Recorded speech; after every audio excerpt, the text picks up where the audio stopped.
અને ભગવાન પણ જાણે માથી રીસાયા હોય ને, માની સામે એક શબ્દ બોલતા નથી, માની સામે જોતા નથી. નંદજી એકદમ છોડી એમને તેડી લીધા, મસ્તક ઉપર હાથ ફેરવા લાગ્યા છે. યશોદા વિચાર કરે છે કે અરે ગોપીઓ રડતી થી, બાળકો રડતા હતા, છતાંય હું મંગો ભાગણી માનીને મેં આને બાંધ્યો. પણ સારું થયું કે મારો કનૈયો બાલ બાલ બચી ગયો, નહીતર અવડા મોટા તોતિંગ ઝાડ. ભગવાનની મહેરબાની કહેવાય. અને પછી માં રડવા લાગી, અને માં રડે કનૈયાથી કેમ સહન થાય. એકદમ નંદના ગોદમાંથી ઉતરી દોડીને માના કંઠની અંદર હાથ નાખ્યો કે માં તું શા માટે રડે છે? બેટા તું ભૂલી જાજે, મેં તને બાંધ્યો થો. કે માં હું બધું ભૂલી શકીશ, પણ તે મને બાંધ્યો થો ને એ જિંદગી ભર હું ભૂલી નહીં શકું. કારણ કે તારે પ્રેમ ને વશ મેં હું બંધાણો છું. ને આપણે ગાઈએ છીએ ને, વાલો મથુરાથી ગોકુળ આવ્યા નથી, વાલો મથુરાથી ગોકુળ આવ્યા નથી, વાલો મથુરાથી ગોકુળ આવ્યા નથી, વાલો મથુરાથી ગોકુળ આવ્યા નથી.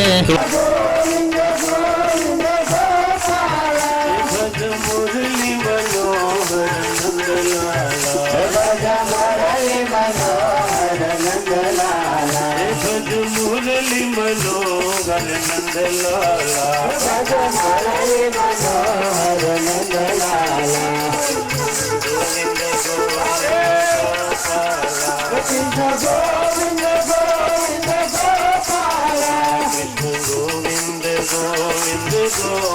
ગોપાલા, કૃષ્ણ ગોવિંદ ગોવિંદ ગોપાલા, કૃષ્ણ ગોવિંદ ગોવિંદ ગોપાલા, મુરલી મનોહર નંદલાલા.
તારી વાટ જુએ મણિયારા તારી વાટ કે હોવો હોવો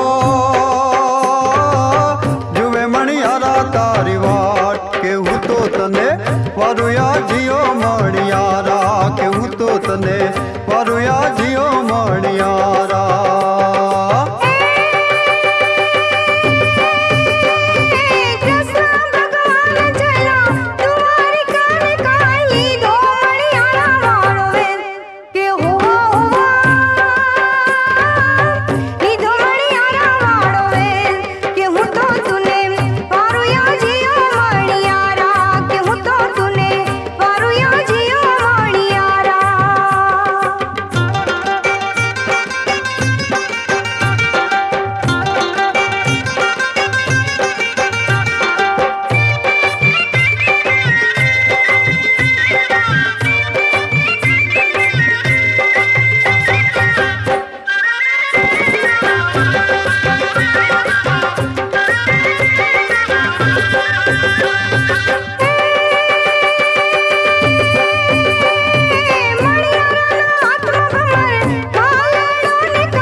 જય મુરલી મનોહર નંદલાલા જય મુરલી મનોહર નંદલાલા કૃષ્ણ ગોવિંદ ગોવિંદ કૃષ્ણ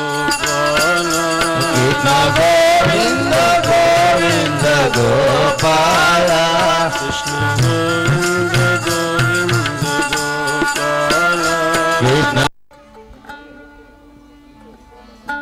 પાછા આવ્યા મહારાજ, ત્યાં કોઈ સાંભળવા તૈયાર નથી. અને એ વખતે સુખદેવજી પરીક્ષિતને સાવધાન કરે. ભગવાન એમ કહે છે કે તમે જાઓ યજ્ઞ પત્નીઓને કહો, અને પછી અહીંથી કોકને કહે ને મૂકી આવે, ગાડી લઈને મૂકી દો. તું જાય છે? હારું તું. ઓમ નમો ભગવતે વાસુદેવાય. સુખદેવજી પરીક્ષિતને સાવધાન કરે કે રાજન, દર વર્ષે નંદજી યજ્ઞ કરે છે.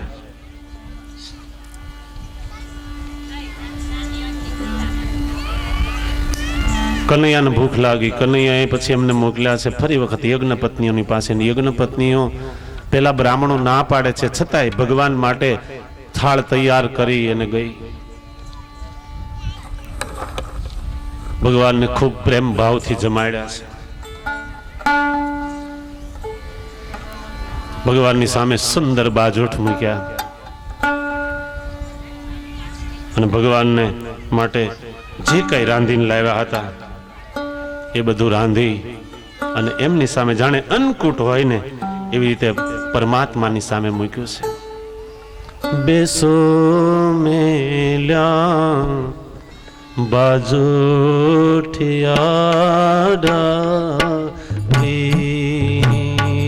ઓમ નમો ભગવતે વાસુદેવાય.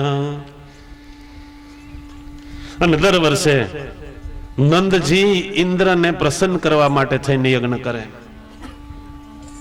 કનૈયો પૂછે બાબા આ શેની તૈયારી થાય છે? ક્યાં દેવને ઉદ્દેશીને યજ્ઞ કરાય છે? ને એ વખતે નંદજી સમજાવે કે ઇન્દ્ર વરસાદ લાવે, ઇન્દ્ર વરસાદ વરસાવે તો આપણા માટે ગાયો ખડ ખાય, આપણા માટે દૂધ થાય, આપણા માટે અનાજ ઉગે, સર્વ પ્રાણીઓ આ વરસાદ વડે જીવે ને એટલા માટે થઈને અમે ઇન્દ્રને પ્રસન્ન કરવા માટે આ યજ્ઞ કરીએ. કૃષ્ણ કોઈ દેવનું અપમાન કરતા નથી. નંદજીને એમ નથી કહ્યું કે ઇન્દ્રની પૂજા તમે છોડો, પણ એ વખતે ઇન્દ્રની પૂજાનું કહ્યું ને ત્યારે કૃષ્ણ નંદજીને એમ કહેવા લાગ્યા, બાબા ઇન્દ્રનો ઇન્દ્ર કોણ છે તમને ખબર છે? તો કે નહીં ભાઈ, એ કે આ ગોવર્ધન આપણા ઇન્દ્રનો ઇન્દ્ર છે. એ મને ખબર હતી નહીં બાબા, આપણે આ વખતે ઇન્દ્રની પૂજા કરવી છે. ભલે બહુ સારું, પણ કનૈયા મને ઇન્દ્રની પૂજા કરતા નથી આવડતું. કે બાબા મને આવડે છે. અને પછી બધાને કહેવામાં આવ્યું, આખા વ્રજની અંદર ગાડાઓની સામગ્રી ભરી ભરીને તૈયાર થઈ કે ભાઈ સૌને ઘેરથી બનાવીને લાવજો. અને બધાને ઘેરથી સામગ્રી બની તૈયાર થઈ અને ગાડાઓમાં ભરાય અને ભગવાન ગોવર્ધનની તળેટીની અંદર આવ્યા છે. કનૈયાની પૂજા કેમ કરવી? એ વખતે કનૈયો બ્રાહ્મણોને એમ કહેવા લાગ્યો, તમે પુરુષ સૂક્તનો પાઠ કરો, અમે અમારા ગોવર્ધનને નવડાવીએ. બ્રાહ્મણો બોલવા લાગ્યા છે, સહસ્ત્ર શીર્ઘા પુરુષા સહસ્ત્રાક્ષ સહસ્ત્રપાદ સભૂમિ ભૂંધર્વ સત્કૃત્વા ત્યતિષ્ઠ દશાંગુલમ. બ્રાહ્મણો પુરુષ સૂક્તનો પાઠ કરે, પણ ગોવર્ધન યમનાથી બહુ આઘા છે. 2-4 ફેરા જ્યાં ઘડાના માર્યા ને બાળકોએ થાકી ગયા કે આ તારો દેવ કેવડો મોટો, આને આપણે ક્યારે નવડાવી લઈશું કનૈયા? અને એ વખતે ભગવાન એમ કહેવા લાગ્યા, મારો દેવ એવો દયાળુ છે ને કે પોતાની અંદરથી ગંગાનો પ્રવાહ વહેતો કરશે. અને હજી તો ભગવાન બોલી રહ્યા ને ત્યાં તો અંદરથી ગંગાનો ફુવારો છૂટ્યો છે. બાળકો ચીચિયારી પાડવા લાગે, બોલીએ ગોવર્ધનનાથ કી જય. એ પાપ લાગશે બધું મને દઈ દેજો, પણ જે તો બોલો, બીજું કાંઈ મારે તમારી પાસેથી જોઈતું ને. બોલો ગોવર્ધનનાથ કી જય. હા, તો કઈક ભગવાનને એમ થાય કે મારા ગુણગાન શરૂ છે. હું કહેતો તો આ વચ્ચે તમે આવું બધું લાવી દો ને, હે ખોટવી નાખો મને, તમે એવું થાય. શું કહેતો? હા, ગંગાનો પ્રવાહ નીકળ્યો. હા એમ તમે દાદા તમે તો કહેતા હોય તમારી પાસે, તો પછી અને પછી ગંગાનો પ્રવાહ શરૂ થયો અને ગોવર્ધનનાથને સ્થાન થયું. પછી સુંદર શૃંગાર કરવામાં આવ્યો અને એ વખતે ભગવાનને દહીંનું તિલક કરવામાં આવ્યું છે. ગોવર્ધનજીને દહીંનું તિલક, અને એ પછી સામગ્રી કિલ્લાના આકારમાંથી ગોઠવવા લાગી. અને આટલી બધી સામગ્રી જોઈ અને બાળકો કહેવા લાગ્યા, કનૈયા આ તારું ગોવર્ધનનાથ ખાશે? હા હા, કે આપણો ભાવ છે તો ગોવર્ધન ખાશે. અને કનૈયો એક સ્વરૂપે ગોવર્ધનની અંદર પોતે પ્રવેશ કરી ગયો અને એક સ્વરૂપે બાળકોની સાથે ત્વદીય વસ્તુ ગોવિંદમ તુભ્યમેવ સમર્પયે કહી અને ભગવાનને અર્પણ કરીને એ વખતે ગોવર્ધનમાંથી 2 હાથ ઊંચા થયા. લોકો ચિત્કારીઓ પાડવા લાગ્યા અને ભગવાન એક એક ટોપલા પોતાના મુખની અંદર આરોગવા લાગ્યા. અને જેવું આરોગવા લાગ્યા ને તરત બાળકોએ ભગવાનનો જય જયકાર કર્યો, બોલે કૃષ્ણ કનૈયા. બાળકો કેવા લાગ્યા, કનૈયા તું તો કોઈ દિવસ એકલો ખાતો નહીં ને આ ગોવર્ધન કોને ખબર તારો ભગવાન કેટલા દિવસનો ભૂખ્યો છે. કારણ કે ભગવાન તો પછી ટોપલા મોઢે આરોગવા લાગ્યા છે. એક એક ટોપલો હાથની અંદર લઈ મુખની અંદર નાખે, ખાલી ટોપલો નીચે પડે. કનૈયો કે ગભરાવ નહીં, મારો દેવ બહુ દયાળુ છે, એ લેશે એની કરતા અનેક ગણું તમને પાછું આપશે. ભગવાન ગોવર્ધનને જમાડી અને પછી 2 પંક્તિઓ કરી છે. એક બાજુ સ્ત્રીઓ, એક બાજુ પુરુષો, નાનકડો કનૈયો અને એના બાળ મિત્રો બધાને પીરસવા નીકળ્યા છે પંગતની અંદર. પ્રેમથી બધાને હરિહર કરાયું અને હરિહર કરાયું ને ત્યાં નારદજી પહોંચ્યા ઇન્દ્રની સભાની અંદર. ઈ કે ઇન્દ્ર કે તને ખબર છે કઈ શું? ઈ કે હવે તારો યજ્ઞ બગ્ન થાય નહીં. અરે પણ થાય જ. અરે પણ ન થાય. હવે કેમ? ઈ કે આ વખતે ગોવર્ધનની પૂજા થઈ છે વ્રજમાં. દર વર્ષે નંદ બાબા તારો આ દિવસે યજ્ઞ કરતા, ઈ દિવસ આવી ગયો. હા હા, ઈ જ દિવસ છે. અને ઇન્દ્રને ગુસ્સો આવ્યો, પોતાના 12 મેઘને હુકમ કર્યો, જાઓ 12 ખાંગા થઈ જાવ તમે. હુકમ કર્યો, જાઓ 12 ખાંગા થઈ જાવ તમે. અને પછી તો મેઘ મુશળધાર વરસવા લાગ્યો, જાણે ઉપરથી હાંભેલા વરસવા માંડ્યા. આટલું બધું ને એ વખતે બધા ધ્રુજવા લાગ્યા કે આ કારતક સુધી એકમને દિવસે આવું માવઠું. કનૈયા હવે શું થાય? તો કે નહીં, આ બધું થવાનું જ હતું. મને રાત્રે સપનામાં ગોવર્ધનનાથ આવ્યા હતા ને એને મને કીધું હતું કે તમે મને ખવડાવી લેશો ને ત્યારે ભયંકર વરસાદ આવશે. અરે પણ વરસાદ આવશે તમે જવું ક્યાં? કે કાંઈ કરવાનું નથી, ખાલી તમે ટેકો કરો, ગોવર્ધન આગળ ઊંચા થશે અને આપણે નીચે જવાનું. અરે ભાઈ સાહેબ એવું હોય તો વાત કરીને, હવે આમાં ક્યાં જાવું કાંઈ દેખાતું નથી. એ કે પણ મારાથી એકલાથી થોડો ઊંચો થાય, તમે બધા ટેકો કરશો ત્યારે થશે. અને પછી બધાએ ટેકો કર્યો અને ભગવાન પોતે નીચે ગયા છે અને જમણા હાથથી એમણે ઉતારી લીધો છે, ડાબા હાથની અંદર લઈ અને ટચલી આંગળી ઉપર ચડાવ્યો. બોલીએ ગિરિરાજ ધરણ કી જય. ગિરિરાજ ધરણ નો ફોટો જોયો છે ને ડાબા હાથ ઉપર? ભગવાન ડાબોડી હતા એટલે બધું જ ડાબા હાથે કામ કરતા હતા. પછી જમણા હાથની અંદર વેણું લીધું અને એવું વેણું બગાડ્યું કે એક નહીં, 2 દિવસ, 3, 7 દિવસ સુધી અવિરત મેં પડ્યો, પણ કોઈને ખબર નથી કે કેટલા દિવસો ગયા. ભગવાનને વેણુનો નાદ એવો હતો ને કે આ લોકોના જે નિત્ય કર્મો હતા ને એ પણ વિસરી ગયા છે. 7 દિવસે ઇન્દ્ર થાક્યો, હાર્યો અને ભગવાનની પૂજા કરીને કહેવા લાગ્યો કે નાથ, હું તમને ઓળખી શક્યો નહીં.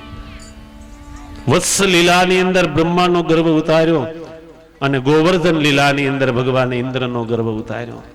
એ પછી ભગવાન ગોવર્ધન નીચે મૂકી અને બહાર આવ્યા છે. ઇન્દ્રએ એમની પૂજા કરી અને જે દૂધથી ભગવાનનો અભિષેક થયો એને આજે સુરભી કુંડના નામથી ઓળખવામાં આવે છે. એવા ગિરિરાજની આપણે સાંજના સમયે આરતી, સાયમ આરતીની સાથે બીજી આરતી લઈ લઈશું. ત્યારે આપણે વચ્ચે ખોટી થતા નથી, કેમ કે તમને કીર્તન કરવાનું વધારે ગમે છે, એટલે સાંજના સમયે આપણે ભગવાનને એમની આરતી લઈ લઈશું. ઓમ નમો ભગવતે વાસુદેવાય. સાંજ પડી હો, જમી લીધા ને ત્યાં સાંજ થઈ અને એ વખતે બધા ગિરિરાજની તળેટીમાં આવ્યા છે. ભગવાન પોતે પોતાના સ્વરૂપને વંદન કરે. ભક્તાભિલાષી ચરિતાનુસારી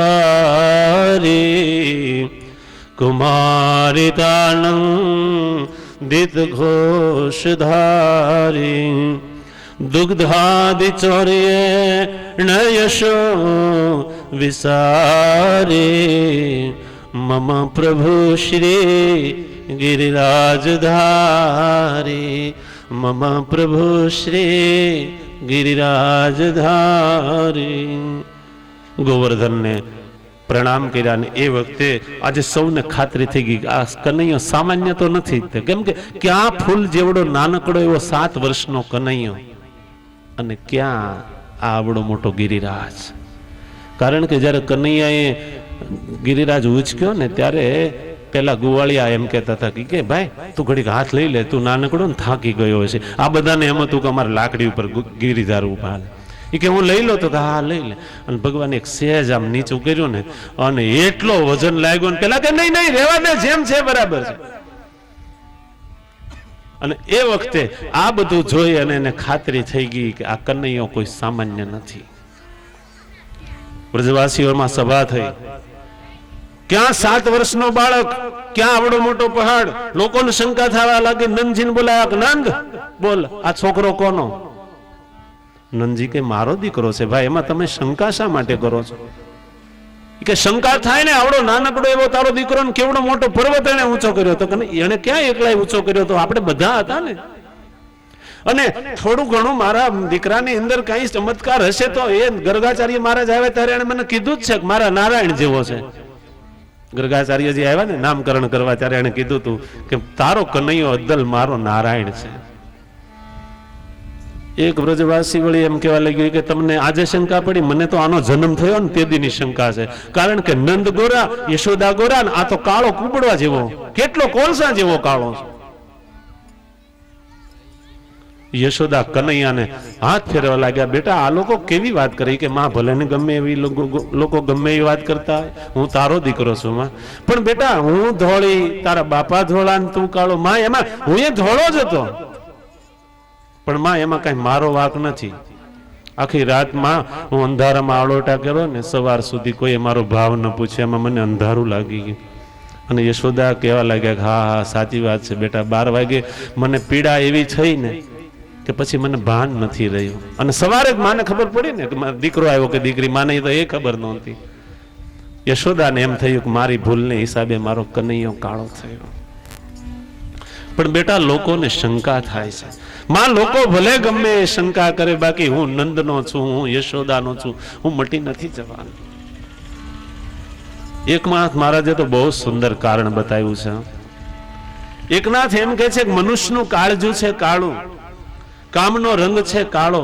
મનુષ્યના કાળજાની અંદર કામ વસ્તુ હોવાથી અને જે માણસ એ કૃષ્ણનું નિત્ય કીર્તન કરતા હોય, કૃષ્ણને જે સ્મરતા હોય, ભગવાન એના કાળજાની કાળાશ ખેંચી દે એટલે થયા છે કાળા. ત્યારે ભગવાન ખુદ દુર્યોધનને એમ કહે છે કે હું કૌરવના કાળ તરીકે જન્મો છું ને એટલે થયો છું કાળો. સુખદેવજી વર્ણન કરે કે ભક્તોની અંદર ચર્ચા થાય, ગોપીઓમાં ચર્ચા થાય. ગોપીઓ એમ કહે છે કે અમારો શ્યામ કાળો કેમ છે? કારણ કે અમે કાયમ એને અમારી આંખોમાં રાખીએ, અમારી આંખમાં સુરમો અને મેષ આંજીએ એટલે કૃષ્ણ થયા છે કાળા. અને રાધા અને કૃષ્ણ વચ્ચે જ્યારે સંવાદ થાય ને ત્યારે રાધા એમ કે પ્રભુ તમે કેમ આટલા બધા કાળા થયા? એ કે હું તો ધોળો જ હતો, પણ આપણે બે ધોળા હોત ને તો જગતમાં તારી કીર્તિ ન થાત. તારું રૂપ મારાથી વધે એટલા માટે હું થયો છું શ્યામ. એક એક લીલાની અંદર એક એક દેવતાનો પરાભવ કર્યો. ચાલો આપણે પણ ભગવાન ગિરિરાજને વંદન કરીને આગળની કથા લઈએ. ભક્તાભિલાષી બધા વસ્ત્રો કાંઠે મૂકી અને જ્યારે ગોપીઓ નાવા પડી, ભગવાન કોને ખબર ક્યાંથી